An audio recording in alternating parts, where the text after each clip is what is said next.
사사기 19장 11절에서 21절입니다.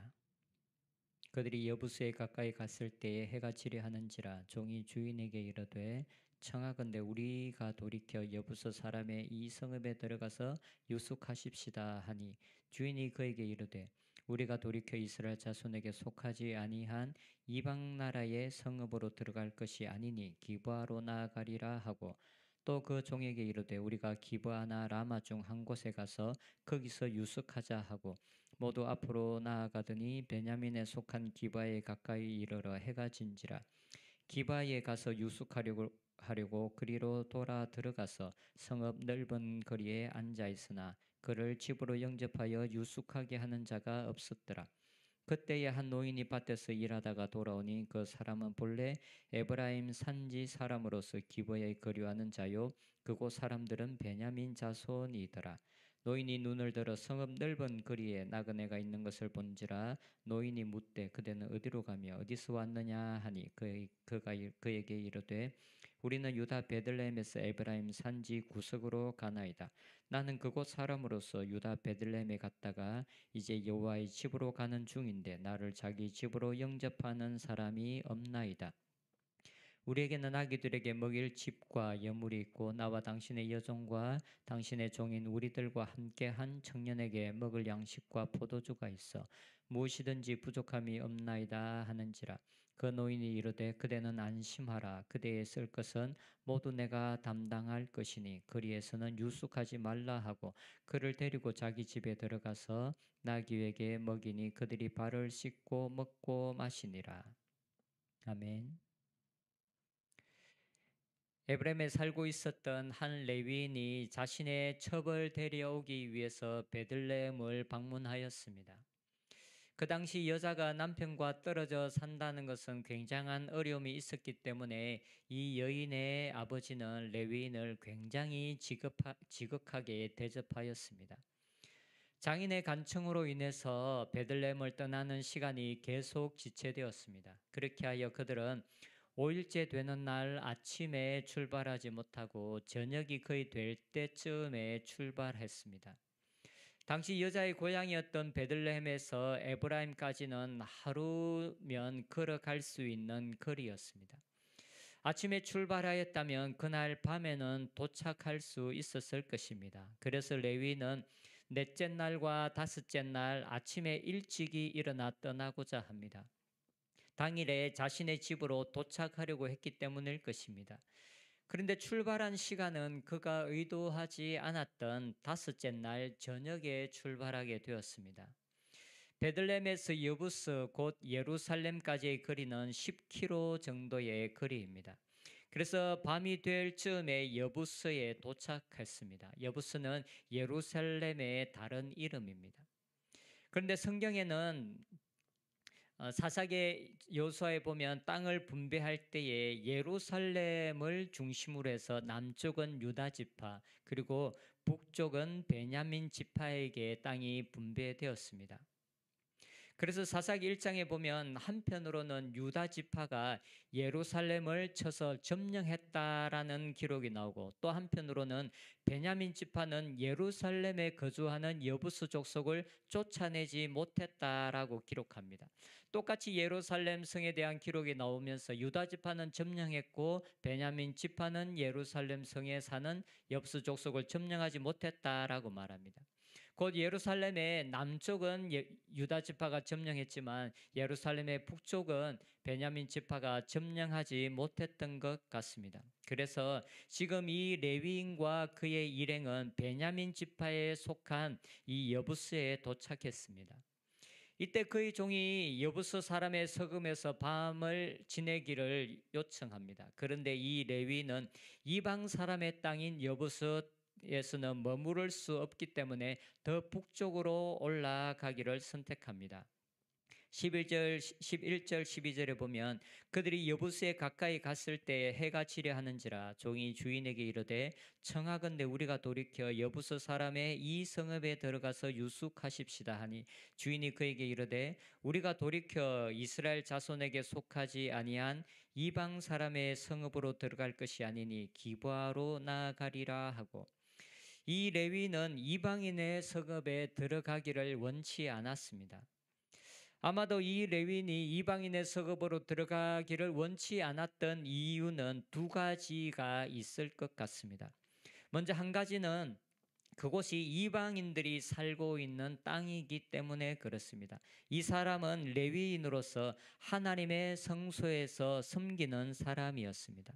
그는 레위인으로서 하나님께서 자신의 지파를 택하신 것에 대해서 자부심을 가지고 있었을 수도 있습니다. 그래서 우상을 숭배하는 이방인의 땅에서 이방인들과 함께하고 싶지 않았을 수 있을 것입니다. 레위인에게 요구되어졌던 그 거룩함이 이방 땅에 들어가면 그 거룩함을 잃어버릴 수도 있다라고 생각했을 수도 있습니다. 그는 레위인으로서 어쩌면 모든 종교적인 의무를 다 행하고 있는 사람이었을 수도 있습니다. 그리고 종교적인 이유에서 그는 이방인들과 구별되는 삶을 살고 있었을지도 모릅니다.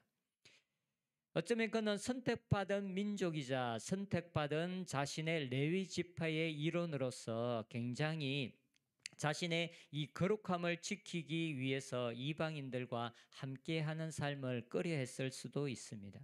종교적인 모습에서 열심을 내고 있는 사람이었을 수 있습니다. 하지만 종교적인 모습에서는 열심을 낼지 모르지만 그가 그 이후에 자신의 처백에 행하는 행동을 보면 전혀 하나님께서 요구하시는 거룩한 삶을 살고 있지 않은 사람이라는 것을 알 수가 있습니다. 하나님께서 원하시는 진정한 거룩은 단순하게 종교적인 부분에서 열심을 내는 외형적인 거룩이 아니었습니다.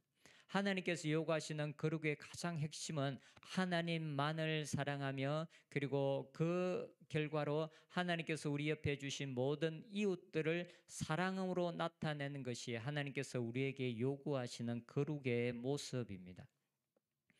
거룩의 진정한 모습은 하나님을 사랑하는 것에서 그리고 이웃을 사랑하는 것에서 나타나게 됩니다. 하지만 그는 자신의 목숨을 부지하고자 자신의 아내를 죽음 가운데 그리고 수치 가운데로 밀어넣고 있는 모습을 보이고 있습니다. 자신의 실제적인 삶은 거룩과는 거리가 먼 삶을 살면서 어쩌면 외형적인 모습에 있어서는 여전히 거룩한 모양을 취하고 거룩함을 지키기 위해서 이방인들과 함께하는 삶을 이방인들의 그 성읍에 머무는 것을 거절하는 모습을 보이고 있는 것 같습니다. 이런 모습은 예수님 시대의 바리새인들의 모습과도 너무나 동일한 모습입니다. 바로 외식하는 모습입니다. 이것은 단지 오늘 본문의 레위인이나 예수님 시대의 바리새인들만의 모습은 아닙니다. 지금 이 시대에 교회 안에 많은 그리스도인의 삶이 바로 예수님께서 그렇게도 미워하셨던 외식하는 삶을 살고 있습니다.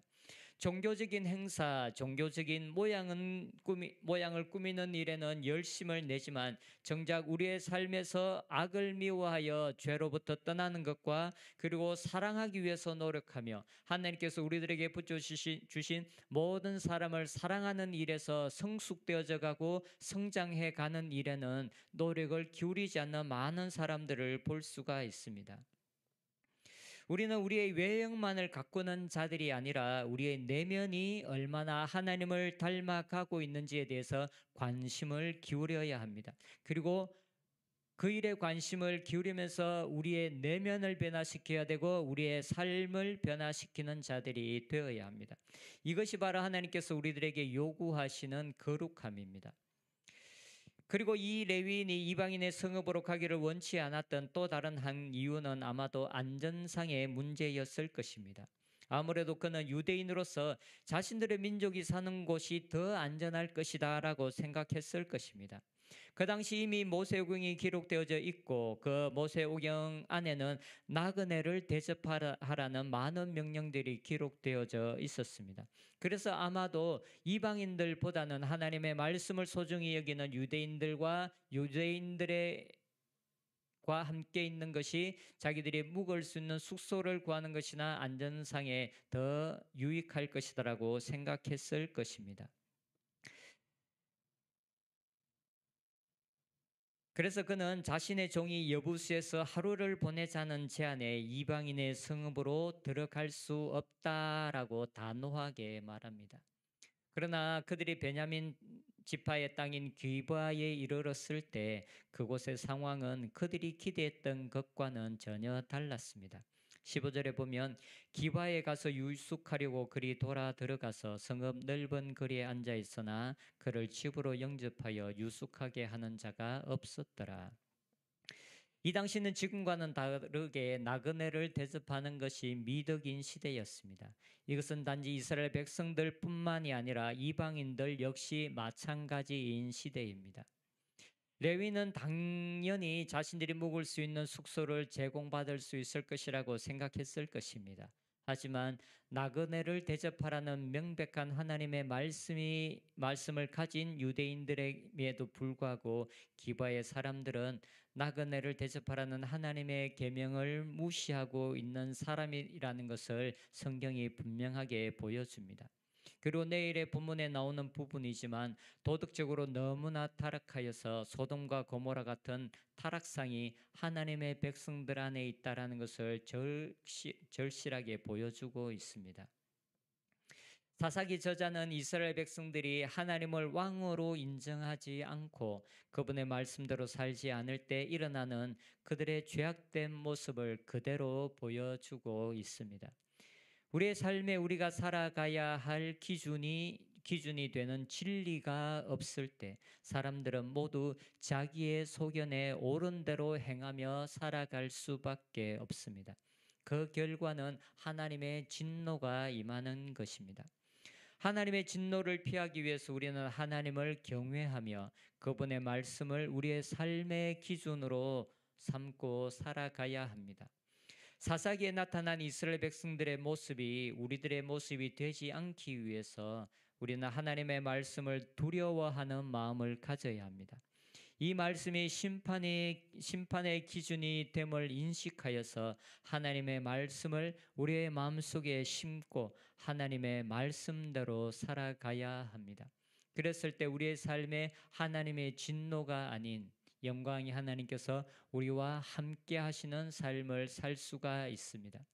우리의 삶에 우리의 머리 위에 하나님의 진노가 있는 삶이 아니라 하나님께서 우리와 함께 하시고 동행하시는 삶을 살아가는 저희들이 되었으면 좋겠습니다. 기도하겠습니다.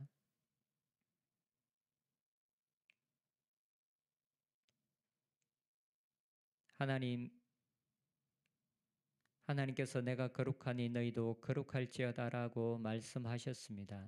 이 거룩은 단순하게 우리의 외형적인 모습을 가꾸거나 종교적인 어떤 열심을 내는 것이 아니라 우리의 실제적인 삶에서 하나님을 사랑하며 그리고 우리 옆에 모든 사람들을 사랑하며 살아가는 것인 것을 기억합니다.